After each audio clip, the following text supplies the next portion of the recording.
Morning guys, आप सबका इस नई वीडियो में स्वागत है। मैं इस वक्त निकला हूँ भीमबेटका के लिए, बट भीमबेटका के रास्ते के पहले एक रास्ता अंदर की ओर कट जाता है जो सीधा भोजपुर की ओर निकलता है। तो इस वक्त मैं जा रहा हूँ भोजपुर, जो शिव टेम्पल है वहाँ पे, भोजेश्वर टेम्पल, उसको विज़िट करूँगा।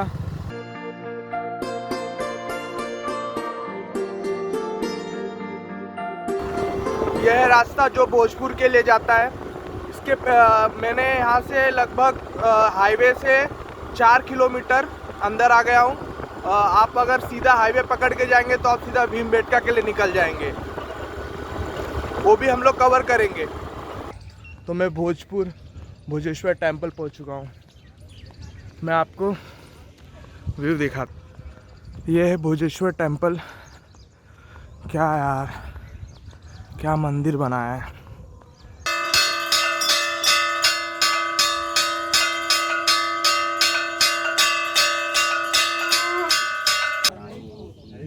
महागौरी मैया की जय, महालक्ष्मी मैया की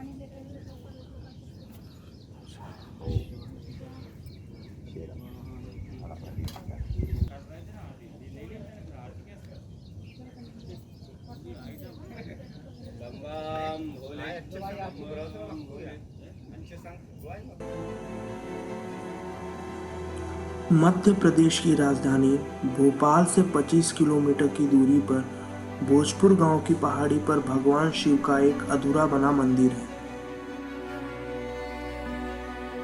ये भोजपुर मंदिर कहा जाता है कि अगर ये पूरा बन गया होता तो उस समय का सबसे बड़ा मंदिर होता। शायद इसीलिए इसे सोमनाथ ऑफ द ईस्ट यानी पूर्व का सोमनाथ भी कहा जाता है। जैसे ही आप इस मंदिर की सीढ़ियां चढ़कर ऊपर जाते हैं, वहां आपको 25 फीट लंबा और 80 फीट चौड़ा प्लेटफॉर्म मिलता है। लेकिन इस मंदिर की भव्यता का पता मंदिर के गर्भगृह में प्रवेश करने पे पता चलता है। ठीक सामने चमकीले पत्थर से तराशा हुआ आपको एक भव्य शिवलिंग दिखाई पड़ता है, जिसे दुनिया का सबसे बड़ा शिवलिंग भी कहा जाता है। आप इसकी भव्यता का अंदाजा इसी बात से लगा सकते हैं कि जिस प्लेटफॉर्म पे ये शिवलिंग टिका है वो इतना ऊंचा है कि इसकी पूजा करने के लिए पुजारी को सीढ़ी लगाकर ऊपर चढ़ना पड़ता है। मंदिर 4 बड़े स्तंभों पर टिका है। इन स्तंभों पर लक्ष्मी नारायण, शिव पार्वती और सीताराम की मूर्तियां उकेरी गई हैं। हम इसी बात से अंदाजा लगा सकते हैं कि 1000 साल पहले बिना किसी टेक्नोलॉजी के इन भारी भरकम पत्थरों और स्तंभों को एक दूसरे से जोड़कर यानी इंटरलॉकिंग सिस्टम के माध्यम से इसका निर्माण किया गया है। इस विशालकाय मंदिर को बनाने की शुरुआत की थी परमार वंश के राजा भोज ने। 11वीं सदी में अपने 50 साल के राज्य में उन्होंने बहुत से मंदिरों और मूर्तियां बनवाई थी। ये कहानी और बातें आपको लगभग हर जगह सुनने मिल जाएगी, लेकिन भोजपुर मंदिर के बनने की कहानी बहुत रोचक है, जिसे अब हम उस मंदिर के पुजारी के मुख से सुनते हैं। मंदिर बताते हैं तो पांडव लोग थे तो उनको अज्ञातवास मिला था। अच्छा। तो अज्ञातवास के समय कुंती माँ उनके साथ थी। तो कुंती माँ शिव जी के पास एक व्रत लेती थी, तो पूजा करती थी शिव जी को। तो पांडवों ने ये मंदिर बनाया अपनी माँ के लिए। ये कम से कम 5-6 साल पुराना है। यहाँ है भीमबेटका, वहाँ वो लोग रुके थे भीमबेटका में। तो वहाँ से वो आते थे नाव से बैठ के, तो ये शिव जी के लिए पूजा करती थी कुंती माँ। ये है नदी बेतवा, उस समय इसमें सबसे बड़ा लेक था। ये इसमें जल ही जल था उस टाइम पूरे में। तो वहाँ से जल लेके आती थी कुंती माँ, यहाँ से खड़ा होकर शिव जी चढ़ाती थी। जो जल की धारा होती थी 20 सेंटीमीटर गिरती शिवलिंग पे। अपन डिस्ट्रिक्ट कोचार होता था उस टाइम। अच्छा। तो इस तरीके ये पूरा पूजा करती थी कुंती माँ। बताते हैं एक ही रात का मंदिर बताते हैं इसको, वैसे तो एक रात का। हाँ, ऐसा सुना आ रहा है उसी टाइम से।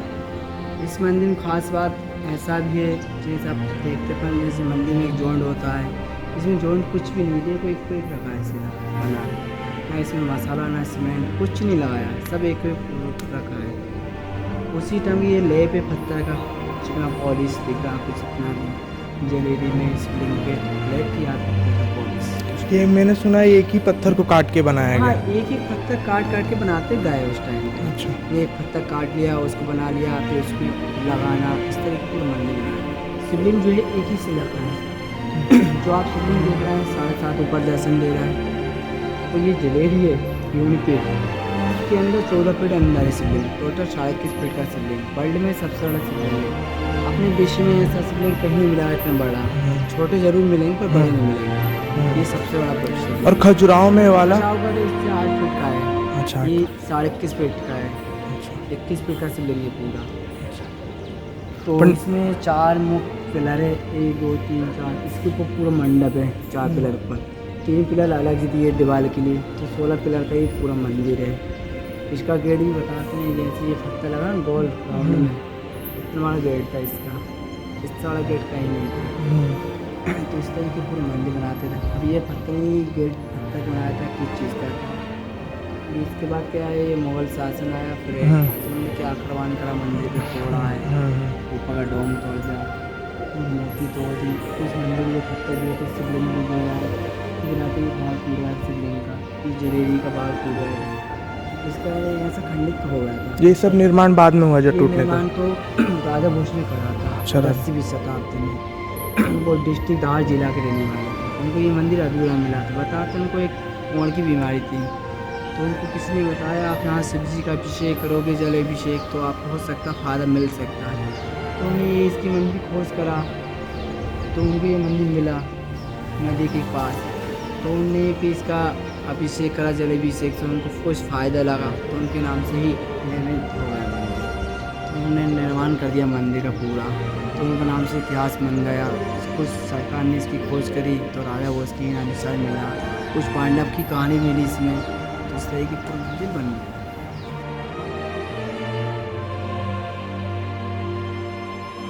मध्य प्रदेश के चप्पे चप्पे में इतिहास की बहुत सी कहानियां हैं। देश का दिल कहे जाने वाले इस इलाके ने सदियों से ऐसी स्मारकों और उनसे जुड़ी कहानियों को संभाल कर रखा है।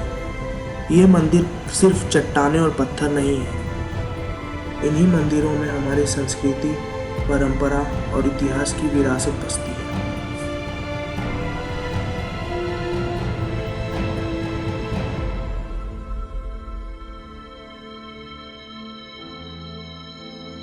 भोजपुर से निकलकर अब मैं पहुंच चुका हूं भीम बैठका, जो भोपाल से लगभग 45 किलोमीटर दूर है। और यहाँ पे आने के लिए आपको बसेस, ट्रेन, हर प्रकार की सुविधाएं मिल जाएंगी। रोड्स अच्छे हैं, और मैं जैसे कि देख पा रहा हूँ इन अद्भुत नज़ारों को, बड़ा ही खूबसूरत है यार। वर्ल्ड हेरिटेज साइट, विश्व धरोहर है अपनी।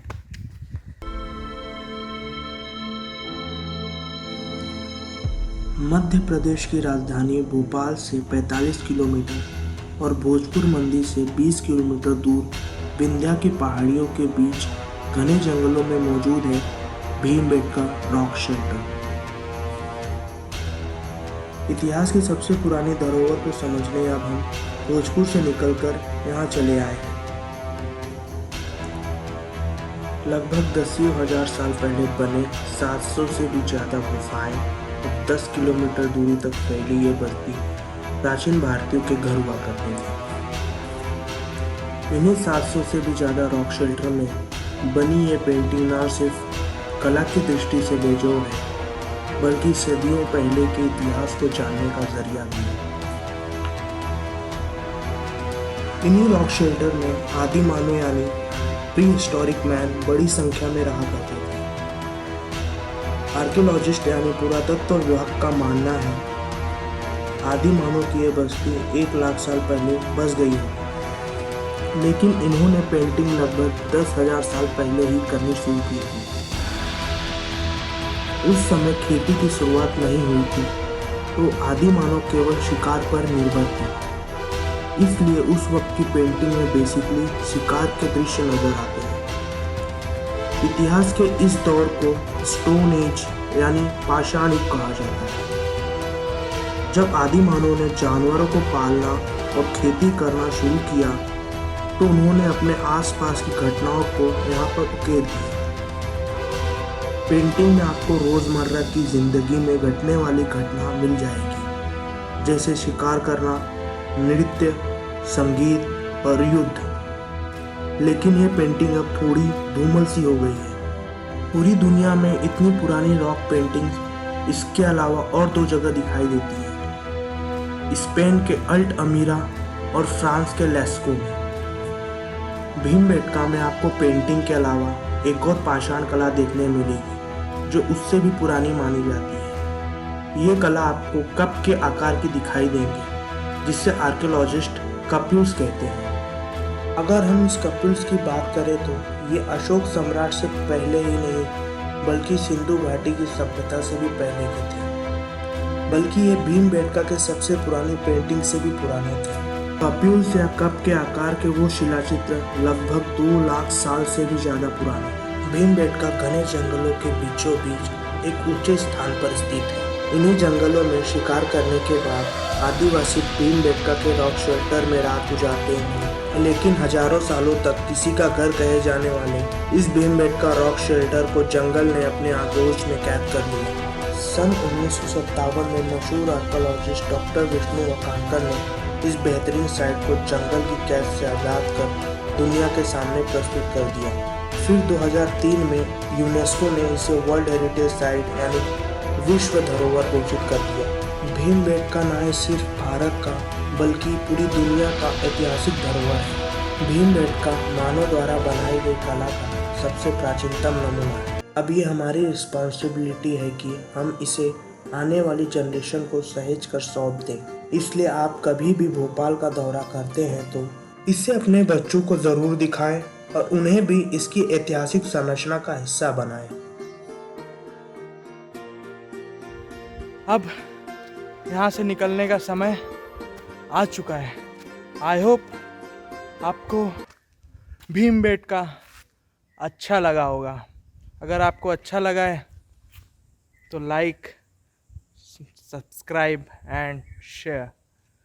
हाँ, क्या जगह है यार, अद्भुत नज़ारा है। यहाँ पे आना चाहिए यार। आप भोपाल आ रहे हो, मस्ट विजिट प्लेस है Bhojpur and Bhimbetka, must visit place है। आप आओ, बहुत अच्छा लगेगा। वन टाइम एक्सपीरियंस है, वन टाइम एक्सपीरियंस है। क्या बात है यार, कर रहा हूँ बहुत। आज के लिए बस इतना ही। अब डायरेक्ट मैं आपसे होटल में मिलूँगा, आपको डे 2 का एक्सपीरियंस बताऊँगा। तो डे 1 का तो आपने देख लिया होगा अब तक, आई होप। और डे 2 का मैं बता देता हूँ। डे 2 में मैं स्कूटी मैंने 2 दिन के लिए हायर किया था, तो 400 पर डे। तो सेकेंड डे भी 400, फिर 300 का पेट्रोल, कितना होगा 700। फिर आप भोजपुर टेंपल जाते हैं तो भोजपुर टेंपल में आपको कुछ 10 रुपीज़ आपको आई थिंक बाइक चार्ज देना पड़ता है, 10 रुपीज़। और फिर हाँ, फिर वहाँ से है भीमबेटका में अगर आप 2 व्हीलर से जाते हैं तो आपको 50 रुपीज़ चार्ज देना होगा। अगर आप 4 व्हीलर से जाते हैं तो 150 रुपीज़ आपको चार्ज देना होगा। तो कितना हो गया 760 रुपीज़ हो गया, 760 रुपीज़। और हाँ, हॉस्टल के चार्जेस तो भूल रहे हैं हम लोग, तो हॉस्टल का 210 रुपीज़। तो कितना हो गया 760 और 200 970। फिर नाश्ता पानी खाना ऑलमोस्ट समझ लो कि सुबह का और शाम का मिला के 250 रुपीज़ के आसपास मेरा लंच, डिनर एंड ब्रेकफास्ट तीनों हो गया था 250 रुपीज़ में। हाँ, 250 रुपीज़ में। तो कितना हो गया, कैलकुलेट कर लो यार आप भी थोड़ा। चलो मैं बता देता हूँ, 950, 100, 1000, 1210 रुपीज़। आगे पीछे जो भी हुआ रहेगा आप कैलकुलेट कर लेना। 1220 रुपीज़ मेरा डे 2 इन भोपाल खर्च हुआ था। ठीक है, उस हिसाब से तो ठीक है। अगर आप बाइक नहीं लोगे, स्कूटी नहीं लोगे, तो आप ऑटो से घूम सकते हो। फिर ऑटो के चार्जेस उस हिसाब से लगेंगे, 500 हज़ार रुपये चार्ज करते हैं हम लोग। तो आप देख लीजिएगा, मेरे हिसाब से तो ठीक है। आप तो बस इतना ही कहना था मुझे।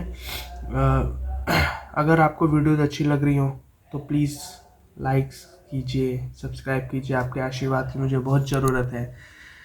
तो अभी के तो इसलिए मैं वीडियो अभी एंड कर रहा हूँ। तो आई होप आपको वीडियो अच्छी लगी होगी भीमबेटका एंड भोजपुर टेम्पल की। तो अभी के लिए बस इतना ही। आपसे मैं अगले वीडियो में मिलता क्या हूँ। आप अगले वीडियो देखिए मेरी ट्रेन जर्नी जो अनप्लान ट्रेन जर्नी है। मुझे कोई आइडिया नहीं था कि मैं ट्रेन से भोपाल टू खजुराहो आने वाला हूँ। जस्ट समझ लीजिए कि 8 से 10 घंटे पहले मैंने टिकट बुक किया उस ट्रेन का, वो भी नसीब मिल गई मुझे। तो वो वीडियो भी जाकर देखिए। इस वक्त मैं हूँ खजुराहो हॉस्टल में, और हॉस्टल का टूर आपको ट्रेन जर्नी के बाद वाली वीडियो में मिलेगा। तो अभी के लिए बाय बाय बाय।